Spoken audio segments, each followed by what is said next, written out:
A beautiful afternoon here in Terre Haute, Indiana, as the Drake Bulldogs travel 4 hours to take on the Indiana State Sycamores. Bound to be a good one here, and I tell you what, I'm excited. My name's Landon Kleinorfer. With me, Alan Hellrigel. And Alan, we've already talked about it. It's going to be a good game. Both of these teams trying to move up in the standings. Yeah, both teams trying to move up. We've got a 7 and 8 spot right now, trying to get better positioning for that postseason tournament. So I'm expecting a really exciting game here tonight. Yeah, and the important thing is we need to take a look at those impact players, the ones that are really going to change the way that this game is looked at. And for Indiana State, it's Josie Bakaitis, it's Anna Holcomb.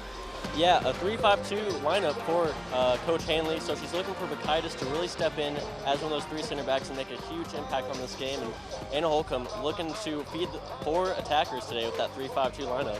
Now for Drake, it is going to be 2 big players, the goal scorers in their last game, Emma Nagel, Megan Brown. They both had second half goals. Well, right now, it's UNI trying to find some open space to move the ball up the field. They find it right there, but it's going to be tracked down by Hoffman. 8 minutes to play. Some nice lead-up plays from UNI. They're finding themselves in triangles, finding easy 1-2 passes, but once they get into that final third and look for that final through ball, they're just not making the right decisions. There's a wide player out on the right.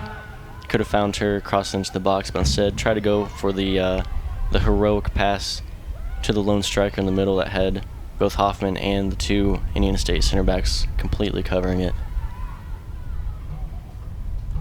Is this one once again going to go to Hoffman? And a shot right there. Hoffman has to make a diving play. That came out of nowhere. Cannot give up the ball right there in front of goal. And that was just about the opportunity that UNI needed. Wolf, almost a huge mistake again. Just fell asleep right there. Thought she had more time. Maybe she didn't see the attacker coming on to her, but we'll take another look at it here. Sophia Meyer just about pulled this one off. Yeah, just a poor touch from Wolf.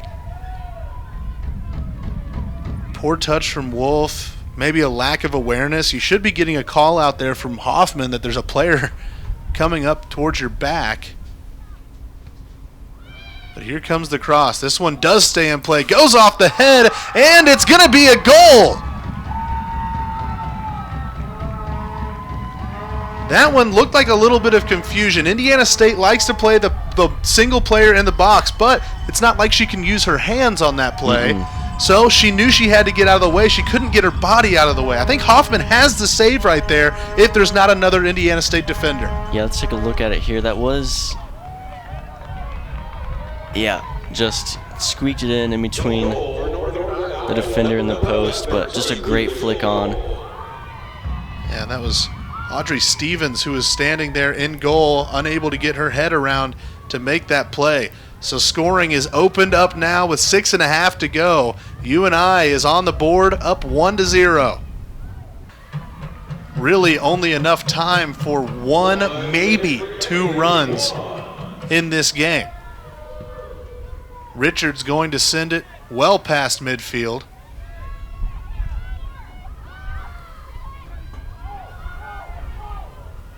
Here comes the run, but taken away. Gord coming back on defense to strip that one away.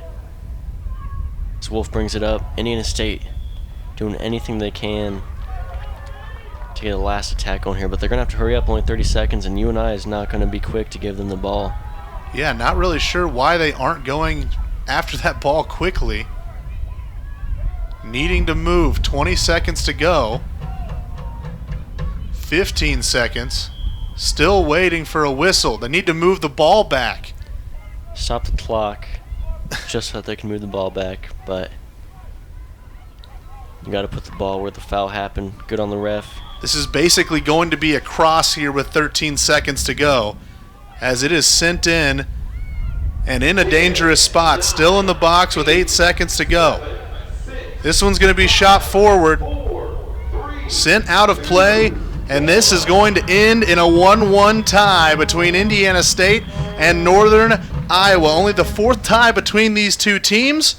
But I tell you what, it was a really good matchup there towards the end especially. It was Ella Gorey just all over in the second half. Come back on defense to help out, able to get in the box on that corner, get that goal, and just a really well performance from the Sycamores in the second half. They need to pick it up, and good saves from the goalkeepers. And the Epic Insurance Epic Player of the game going to be Ella Gorey. She was the one who had that goal to tie things up.